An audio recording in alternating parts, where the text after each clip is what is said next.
Yo, what's up guys? It's Noah here, and in today's video, we're going to be breaking down the NBA slate on Draftkings and Yahoo for Monday, March the 28th. Nice size Monday slate, 9-game slate. As always guys, I appreciate you checking out this video. We're going to go game by game, talk through each one of these 9 games, break down this slate, kind of give my early thoughts, what I do like, taking a first look on Sunday night, and then as we do go through each game, we will build out an early core. We'll talk about 5 players that do specifically stand out to me at first look. But hope you guys had a good weekend. I'm excited to be back and talking some NBA for today. Before we get started, hit that like button down below if you have not yet. Hit that subscribe button as well if you are new here. Also, go check out the sponsor of the video, PrizePicks. So PrizePicks is a player prop based DFS site. I'm sure most of you are familiar with PrizePicks, but if you are new and you have not checked them out yet, you can go sign up over there and use my promo code Noah. They will match your first deposit up to $100 when you do sign up with my code. And again, it's a player prop based DFS site, so you're just picking the over or the under on players' projections. Very simple. You have to make at least 2 picks, but you can make up to 5 picks, and you can win up to 10 extra money over on PrizePicks. You know, ever since I partnered with PrizePicks, I've been playing on their site pretty much every single day. I provide a lot of plays on Patreon for PrizePicks. I also give out some free plays on YouTube as well, and I will have a video posted early Monday afternoon sharing some of my favorite plays on PrizePicks. If you want to check that video out, you can. But if you're new and you want to sign up for PrizePicks, make sure to use that promo code Noah. Get that deposit bonus when you do sign up, and you can tail the free picks I give out on YouTube later today. You can make some picks for yourself. They have a ton of sports outside of just NBA. You can mix and match sports. PrizePicks is a lot of fun. It's a site I've been playing on ever since I partnered with them. Huge shout out to them again. Check out PrizePicks if you guys have not yet. But let's talk through Monday's 9-game slate. We're going to go through these games rather quickly. I'll start off with the first one, Denver and Charlotte. So looking at Denver today, I do like some of these Denver guys, especially because the matchup against Charlotte is really good, and Nikola Jokic stands out as probably the best pay-up option in my opinion. Love the spot here against the Hornets. I mean, the Hornets have just been getting killed by big men this year. They allow a ton of points to centers, a ton of rebounds to centers. I'm pretty sure in terms of fantasy points allowed to the center position, they're top of the league in that category as well. Jokic, for what it's worth, had a pretty big game against the Hornets earlier this season. 29 points, 21 rebounds, 5 assists, 65 Draftkings points from him in 35 minutes. Would not be surprised here to see Jokic put up another 65, 70-point game. This Charlotte team just has no answer for Jokic. I think at 12-2, he's a guy that I want to try and pay up for today. And right now, it looks like there's going to be a decent amount of value on the slate because there's already been some guys that have gotten ruled out for today. So really like Jokic on both sides for sure. One of my favorite pay-up options. And then the rest of the Denver guys, I don't really get excited about anyone else on Denver. But I will say the matchup is really good, so it wouldn't be surprising to see Will Barton or Aaron Gordon have a good game. If you want to play one of those two guys, I don't hate it. Maybe a Monte Morris. Bones has been playing really well off the bench, but his price tag's come up to a point where he doesn't really stand out to me. But I definitely like Jokic, and he's by far my favorite play on this Denver team. Now on the other side with Charlotte, it is a back-to-back for Charlotte. They did get a big win in Brooklyn on Sunday. They're having to travel back home for this game. I would think there's not going to be anyone that gets ruled out here. I wouldn't think. Charlotte, even when they're on back-to-backs, they usually don't really sit anyone. So I would expect LaMelo, Miles Bridges, Terry Rozier, these guys to all play their full minutes. And we saw LaMelo get 37 minutes against Brooklyn on Sunday, and he had a huge game, over 60 Draftkings points. LaMelo's a really good point-per-minute player. His minutes have been up lately. He's played at least 34 minutes now in 3 straight games. So if we're going to continue to get 35, 36, 37 minutes from LaMelo, definitely someone I have interest in as a tournament option. Miles Bridges and Terry Rozier, I think, are both fine as well. They should play big minutes. Terry Rozier has kind of been underwhelming lately. He's definitely been underperforming, but he should be very low owned, so I don't have an issue going there. But that's probably it from Charlotte. Mason Plumlee, Montrezl Harrell, you probably would think that one of these guys is going to probably get decent minutes because they're going to need someone with size out there to guard Jokic. Plumlee, last time they played Denver, he only played 19 minutes, so I don't feel great about it, but I think Plumlee as a low-owned dart throw makes some sense. If he gets 25, 26 minutes here, he's a decent point-per-minute player. He could maybe have a solid game for his salary, but that's really it for this one. A lot of my interest in this game is coming on the Denver side with specifically Nikola Jokic. I think Jokic is definitely the best play in this game and the guy that I have the most interest in. Let's move on to the next one, though, Orlando and Cleveland. So this is one that I'm probably just going to full fade. Right now, there's not much that stands out on either side of this game. I'm on the Orlando side. Tough matchup here against Cleveland. Everyone on Orlando, their price tags have gotten up to a point where they just don't stand out. Obviously, Cole Anthony got priced up a little bit for when Suggs was out, and Suggs is still out. But, Wendell Carter's back, and Wendell Carter has been out the last few games, but Wendell Carter's back for today. So that definitely takes upside off of guys like, Franz Wagner, Mo Bamba, Chumo Kiki. There's just not much here. I think Orlando might be a team I literally full fade today. I just don't see much. And then on the Cleveland side, I don't mind like a Darius Garland, but his price tag is just so freaking high. I mean, he's $10,300. It's really tough to pay this price tag for Garland because you're going to need 50 to 60 DraftKings points from him to be worth his salary. Now, can he put up 50 to 60 DraftKings points? He absolutely can. Last time they played Orlando, he put up over 50 DK points. But I would rather be paying up for a guy like Jokic. Getting to even Trae Young. We could see a guy like Jaylen Brown playing without Jason Tatum today. Like, there's just going to be other studs I try and prioritize. So even in a decent spot against Orlando, Garland's price tag makes him not that appealing. Evan Mobley here, he's just been really underwhelming lately. Evan Mobley still does offer big-time upside, and without Jared Allen, his role should be really good. He should play big minutes, but again, doesn't stand out. Did want to mention that Karis LeVert did start last game and was not on a minutes limit, and he finally played big minutes. He still wasn't super productive. He only had 28 DraftKings points, but he did play 36 minutes. So, moving forward, if we're getting 35, 36 minutes from Karis LeVert a night, only 5,600. Like, if I had to play anyone on Cleveland today, Karis LeVert would probably be my first guy to turn to. And that's really it for the Cavs. There's not a ton that I like here. So let's move on to the next game, Atlanta and Indiana. On Atlanta today, some question marks to keep an eye on. Bogdan Bogdanovic and Danilo Gallinari are both questionable. Kind of important because last game without Bogdan, we did see Gallo actually benefit big time. Gallo had a really big game, played 37 minutes. He played huge minutes. He was on pace to play like 40 minutes. He got injured, a few minutes left in the game. He was going to play huge minutes that game. I think Gallo really does benefit when Bogdan's out, just because Bogdan, he plays a lot he's mainly with the second unit, and Gallo plays a lot with the second unit as well, even though he'll start. So I think if Bogdan's out, that helps Gallo. If Bogdan and Gallo are both out, that gives a benefit for Trae. That's a benefit to Trae Young. He should get a little bit more usage. I don't know if it changes Clint Capella's role too much. I think the minutes will be more secure if Gallo and Collins are both, or if Gallo's out, because Collins is still out as well. And I definitely like the matchup against Indiana. So I could see this be a big Clint Capella game. He is coming off a solid game against Golden State where he went for 41 DK points in 31 minutes. Kevin Huerter, DeAndre Hunter, I don't know if those guys will be super appealing. If Gallo does get ruled out, I really don't know who would start in place of him. It would probably be like TLC. So I don't think I'd really want to go to TLC even if he starts. But Trae Young in this matchup has a lot of upside. I mean, Indiana's just not a good defensive team. They've been getting killed defensively this year. They're one of the worst defensive teams in general. And I think Trae Young had a massive game last time they played. Yeah, he went for 63 DraftKings points, had 47 points in 35 minutes. Would I be surprised if Trae Young had another 60-point game against this Pacers team? I would not be surprised at all. So definitely think Trae Young's a very solid pay-up option. Probably put him behind Jokic, though. And that's really it from Atlanta. I think guys like Capella, probably would have more interest in if Gallo gets ruled out. If Bogdan and Gallo play, then really my only interest on this Atlanta team is Trae Young, and that's really it. So let's move on to the other side with Indiana. So Indiana, last game they played, they actually ran an 8-man rotation because they were missing a lot of guys. They were missing Malcolm Brogdon, who's out again. Goga Bitadze was out last game. He's questionable for today. And then the other one, Dwayne Washington, he was out last game, and he's questionable for today. So it looks like if all these questionable guys remain out, then that only leaves Indiana with 8 players. Halliburton, Hield, Brissett, Smith, Anderson, Stevenson, Taylor, and Sykes. Those would be the 8 available players for Indiana. So this could definitely be a team worth attacking if they only have 8 available players, because at that point, you're going to have to play these guys massive minutes regardless of if it's a close game or not. Even in a blowout last game, Tyrese Halliburton still played 33 minutes. If this game stays close, I would think he gets 36, 38 minutes. Matchup against Atlanta, I think, is decent. So, price tag on Halliburton is kind of high, but his upside is definitely there without Brogdon. Same goes for Buddy Hield. Price tag's kind of high, but I think, these are going to be the 2 guys that really dominate the usage, take most of the shots. And again, if it's a close game, they should play big minutes. O'Shea Brissett really benefited last game. His minutes were really secure, played 38 minutes, had a big game, 42 DraftKings points. I think if Goga sits, that would definitely make me feel a little bit better about O'Shea Brissett, just because that's one less guy in the rotation that could take minutes away from him. So he could be interesting. Jalen Smith, we did see start at center last game in place of Goga. I would guess that if Goga's out again, Jalen Smith will start at center again.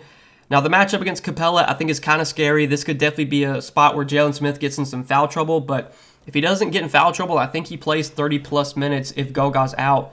Jalen Smith is a good point per minute player. So at 5,900, I would have a good amount of interest in Jalen Smith today if he starts again. Justin Anderson started last game and he's been starting, but he's up to 4,700 now, so really no interest there. You know, if Indiana only has 8 available players, you could maybe look to like Terry Taylor or Lance Stevenson, just because these guys would be forced to play decent minutes regardless of if it's a close game or not. It was very weird that even in a blowout last game, Lance Stevenson only played 21 minutes. Like you would have thought he would have played way more. But just 21 minutes from him. Terry Taylor off the bench played 28 minutes. You know, neither one of those guys were productive, but I think there's going to be minutes available depending on who's in or out for Indiana. So we'll have to keep an eye on some of these question marks because they will impact my interest in this Pacers team. But let's go ahead and move on to the next game, Sacramento and Miami. So Sacramento today, you know, they're still really shorthanded. No Domantas Sabonis, no De'Aaron Fox, which are the main injuries to watch here, and you know the main injuries that have an impact. But the price tags on Sacramento have really gotten up there. I mean, Davion Mitchell is over $7K now. Harrison Barnes is 6,100, which I think is appropriate price. Given the tough matchup against Miami, given the little bit of blowout risk we have here, I don't really like much from Sacramento. Like I think Davion Mitchell's role is going to be really, really good rest of season. You know, as long as Sabonis and Fox are out, Davion Mitchell is going to play 35 to 40 minutes every night, and he's going to have a massive role. He's going to take a ton of shots. But I think the matchup and the price tag coming way up doesn't make Davion really stand out today. Harrison Barnes, I don't love in this matchup, and you know the upside I definitely question. Same goes for Trey Lyles. Same goes. There's just not much here. Like I really don't see much I'm interested in on Sacramento. So let's move on to the other side of this game with Miami, and looking at the Heat. It's a really good matchup against Sacramento, but when the Heat are fully healthy, they're just a tough team to really prioritize. It's really hard to say that Jimmy Butler is a great play when the team's fully healthy, just because we've seen Jimmy does have a really low floor. Now he's had some big games. He did have a big game against against the Knicks, but last game against Brooklyn, he was terrible. 24 DK points in 25 minutes. At 8,300, we want 50 plus Draftkings points from Jimmy, and it's just can he put up 50 plus Draftkings points? He absolutely can. It's just not as likely when everyone is healthy. Now, if Tyler Hero sits, that would definitely change a little bit, just because Hero being out does give a bump to Jimmy. It does give a bump to Bam, a bump to Lowry. These guys will become playable if Hero's out, but if Hero is in and all these questionable guys are in, I mean, even in a good matchup against Sacramento, there really is not much that stands out on Miami today, just because they're such a balanced team. They really spread everything out. It's really tough to predict which one of these guys is going to have the big game on a nightly basis, if any of them. So I'm fine just kind of staying away from Miami today. Not much I like here. So let's go ahead and move on to the next game, the Bulls and the Knicks. The Bulls, they're another team very similar to Miami. When they're fully healthy, it's just tough to prioritize these Bulls guys. Now, DeRozan, Zach LaVine, Nikola Vucevic, all these guys have upside.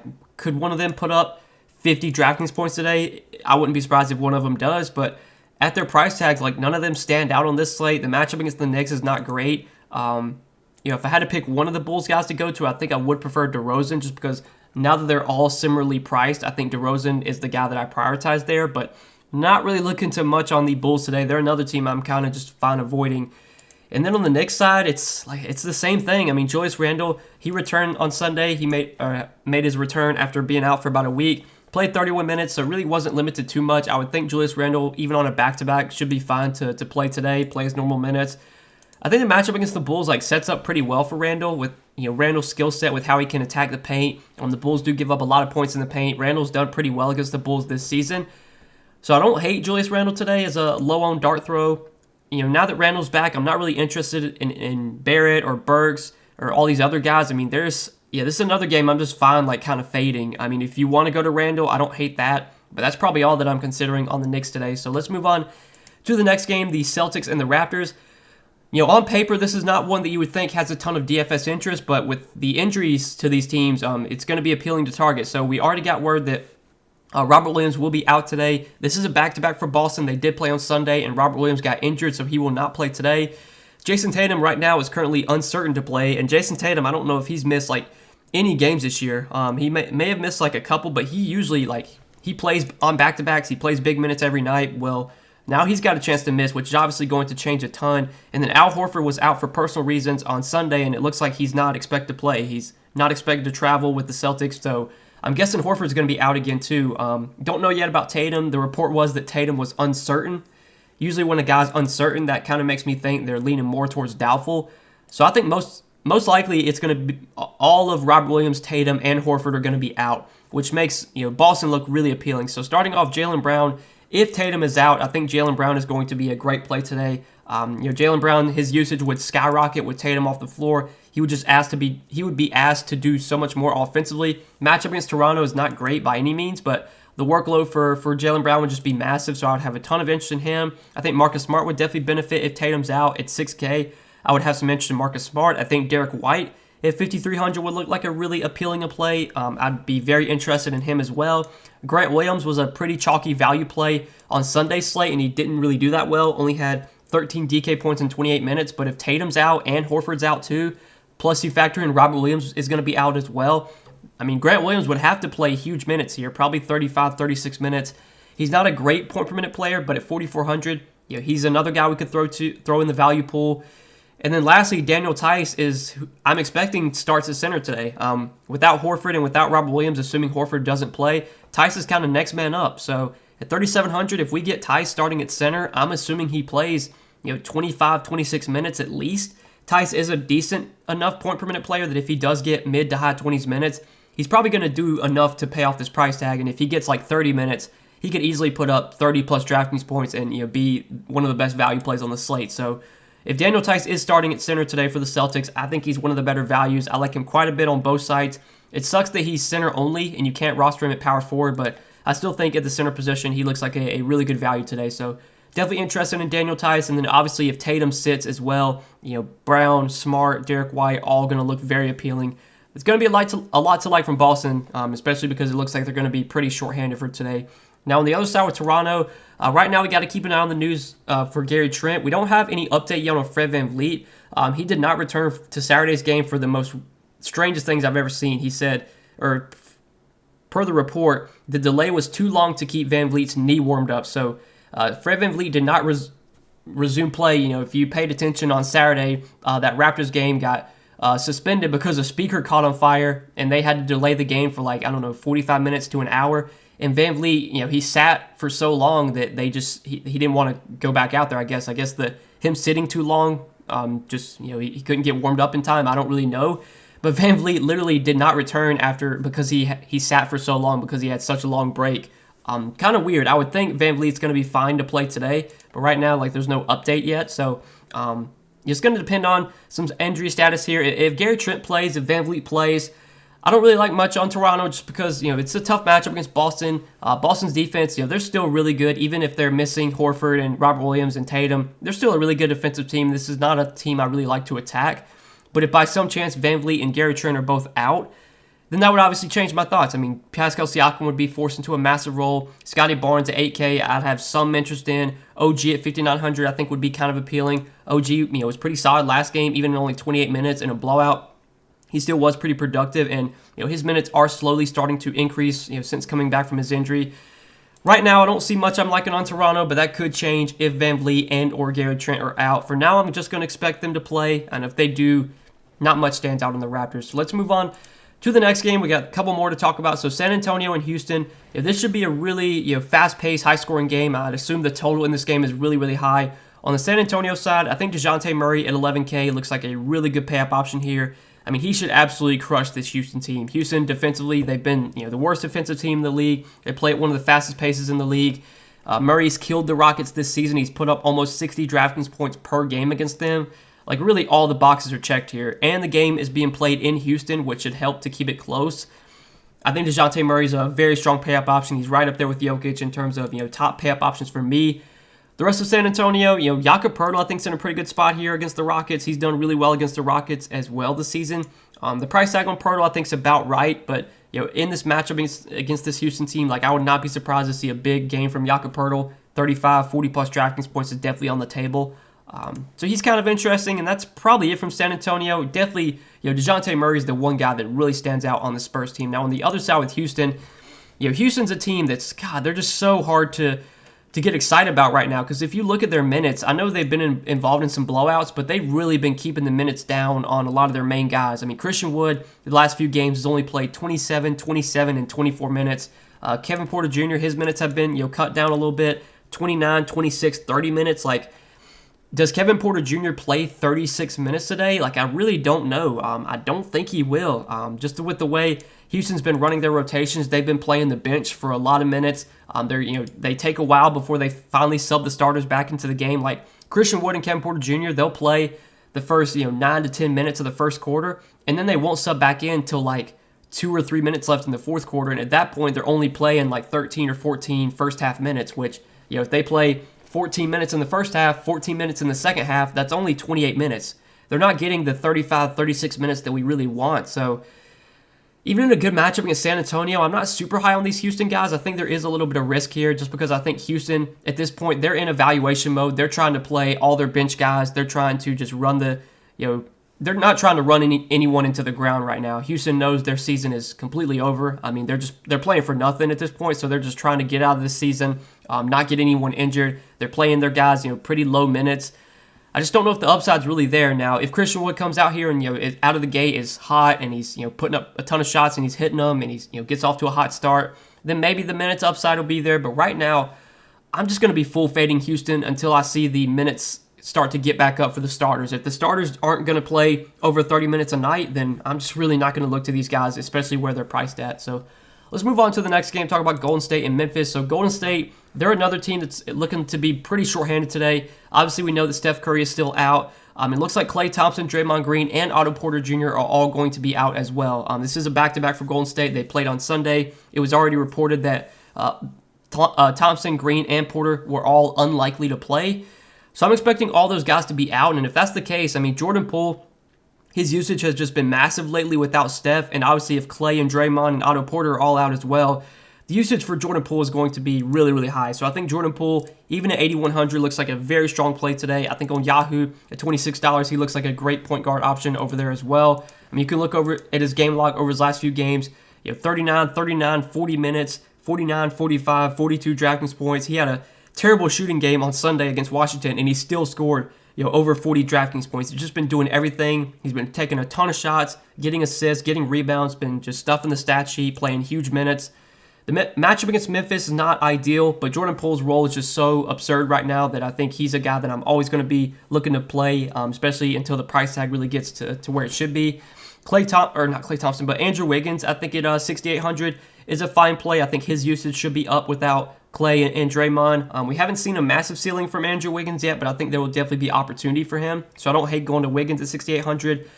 I'm guessing Jonathan Kuminga starts again. Jonathan Kuminga has been starting and has started the last 2 games. His minutes, though, have not been great. Like, he started the last 2 games, and he's only played 14 minutes in both those games. Well, now you take out Draymond, you take out Otto Porter. Those are 2 guys that combined play, 45, 50 minutes. So there's going to be a lot of minutes to get spread around. I think Kuminga will soak up a lot of those minutes. I'm expecting Kuminga to play 30-plus minutes, and at 4,400, he looks like one of the best value plays on the slate. He's super cheap on both sites. He's super cheap on Yahoo. I like him a ton over there. We know Kuminga is a pretty solid point-per-minute player when he does get minutes. We know in these scenarios where Golden State is shorthanded, usually Kuminga does play good minutes. He would also get minutes if this game turns into a blowout, which is possible. Kuminga would still get blowout runs, so feel really good about Kuminga. I think he's a really good value play. Kevon Looney probably plays like 20, 25 minutes. At 4,300, I do question his upside, but fine value play. And then depending on what the starting lineup is, so I'm guessing Wiggins, Kuminga, Looney, and Poole, all 4 of those guys will start, but I don't know who the 5th starter will be. It could be Gary Payton, could be Damian Lee, could be Moses Moody. We don't really know. Depending on who starts, there could be some value there. But this Golden State team is definitely one we're going to want to get some exposure to because they are going to be shorthanded for today. Probably only going to have like maybe 10 available players, maybe only 9. Don't really know. But yeah, like a lot of these Warriors, and we kind of talked about the ones I'm really interested in. Now, on the other side with Memphis, we know Memphis is still without Ja Morant. Also, Jaren Jackson Jr. is questionable, which is pretty important, and Brandon Clark, who was out last game, is questionable as well. If Jaren Jackson Jr. and Brandon Clark are both out, that will open up a good amount of minutes. I would think Kyle Anderson would be one of the biggest beneficiaries, and I'm guessing if Triple J and Clark are both out, that we see Kyle Anderson start. Now, if Triple J is out and Clark starts, and Clark plays, then Clark may start. I don't think so. They kind of been using Clark as like the backup center. So I think if Triple J's out, we'll probably see Kyle Anderson start. That's not confirmed by any means. That's just my guess. Kyle Anderson is a pretty solid point-per-minute player. So if he winds up starting here at 4,500, he's going to be someone I have a lot of interest in on this Memphis team. John Morant being out obviously benefits Desmond Bane, but his price tag is really high now, so I'm not super interested in him. Triple J's price tags also come up as well, so I'm not interested in him either. Steven Adams, Dylan Brooks, like these guys, their price tags are all getting up to a point where they don't really stand out anymore. Dylan Brooks is 6,400. Like, he might be my favorite if I had to go to any one of those 4 guys. But I think Tyus Jones is still a pretty solid play. So Tyus Jones obviously will start without Ja Morant. He's been starting the last few games without Ja. The minutes have been solid as well. The production's been there. Some of these games have been blowouts, but in the games that have stayed close, 35 minutes from Tyus Jones, 34 DraftKings points. The last game against Milwaukee was a blowout, and he still scored 37 DK points in 29 minutes. Played 25 minutes in a blowout against Indiana, still had 26 DK points. Like, he's been a point per minute player. If this game's close, he should play upper 30s minutes. 5,800 I think is still affordable for Tyus Jones, so I don't have an issue going there. I think Tyus Jones is definitely in play, and obviously we talked about Kyle Anderson would be a value play if he starts for Triple J. That's probably it, though, from Memphis. D'Anthony Melton's been playing really well off the bench, but I don't really want to chase that, especially now that his price is up to 5,600. So that's it for this game. Let's move on to the last game of the night, the Thunder and the Blazers. So this is one that, kind of similar to the Rockets-Blazers game on Friday night and Saturday night. It's just a full-on tankathon. Who wants to lose this game more? I mean, neither one of these teams are playing for anything. These teams are both tanking. On the OKC side, they're going to be without all their main guys. No SJ, no Giddey, no Dort. Darius Bazley also is doubtful, so OKC is probably going to be really thin. It looks like they're going to have, I don't even know how many available players. Poku, Trey Mann, Roby, Maudon, Wiggins, Waters, Krejci, Sarr. Like, are these guys, I don't even know if these guys are on the roster, I'll be honest. I guess Lindy Waters is still with the team. I know that Diakite got waived. He's not on the team anymore. I don't think Robert Edwards plays. The Thunder might only have 9 available players today. They're going to be pretty shorthanded, and obviously this matchup against Portland is really, really good. So starting off with Poku, 5,900 for Poku. I like him quite a bit on this slate. He played 35 minutes last game against Denver without SGA, and that was a game that Bazley did play in. Now, obviously, we're taking Bazley out today, who's doubtful. I mean, Poku might get 36, 38 minutes. He's a young guy. They want to try and develop. They want to see what they have in him. So I really like Poku today. I think he's my favorite play on this OKC team. It definitely stands out as a strong option on the slate. On Yahoo, he's fairly cheap over there, $19. I definitely like Poku on both sides. I think his role is going to be really good while these guys are all still out. I think Trey Mann's going to have a big role as well. He should play mid to high 30s minutes, should have plenty of usage when he's out there, take plenty of shots. I think the price tag's still fine on Trey Mann. Isaiah Roby probably will start at center, play 25 to 30 minutes. I like the matchup against Portland. I don't have an issue going to Isaiah Roby. He's got power forward and center eligibility on DraftKings, so he's kind of appealing. I think Theo Maudon did start at point guard last game, and he played pretty well, 32 minutes and 32 DraftKings points. So, if Theo Maudon continues to start, when SJ's out and when he can handle the ball, Theo Maudon can actually be productive when he's the ball handler and when he's the guy running the show. And, the last few games, we've seen him be productive in 32 minutes, 43 and 32 DraftKings points. So I really like Theo Maudon today.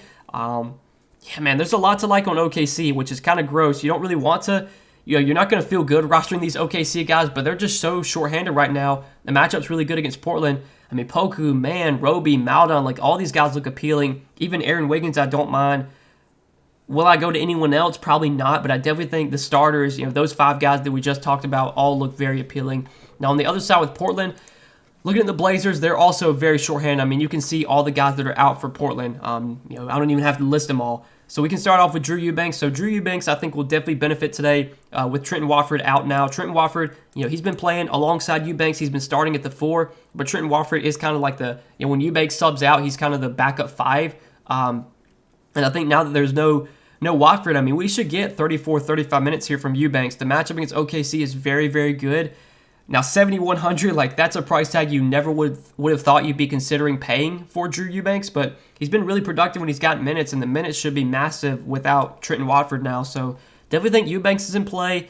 Still not super high on Brandon Williams. I think his price tag's probably where it should be. Same with CJ Ellaby. Chris Dunn, I thought would start last game, but he didn't. He hasn't started the last 2 games. He did start the game against San Antonio, but the last 2 games against Houston, he has not started, and his minutes have come way down. So if Chris Dunn's not starting, it's really tough for him to put up a massive game, to put up a big ceiling when he's just not getting enough minutes.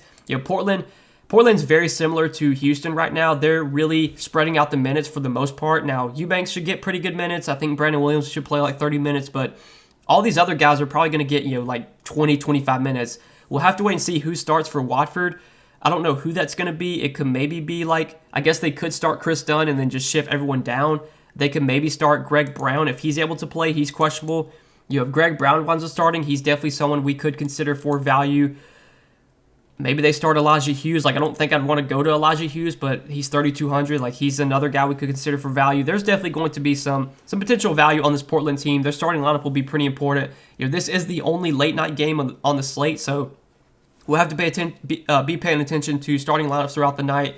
Be paying attention to some news here because there's a lot to like in this game, even though it's a full-blown tankathon and neither one of these teams want to win. I mean, both these teams are just so shorthanded right now that you're going to have to look to some of these guys just because at this point the minutes should be there because they're just running out of bodies. So I definitely like some of those OKC guys that we talked about, and I think Portland, Drew Eubanks, maybe Chris Dunn if he starts. I don't know if he would. Maybe Greg Brown if he starts. These are guys I'm kind of interested in, but that's it for this game, and that's it for all 9 of these Monday games. I hope you guys did enjoy this breakdown. I hope it did help. If you enjoyed, click that like button down below. Click that subscribe button as well if you have not yet. Also, go check out the sponsor of the video. Once again, if you want to sign up for PrizePicks, you can use promo code NOAH when you do.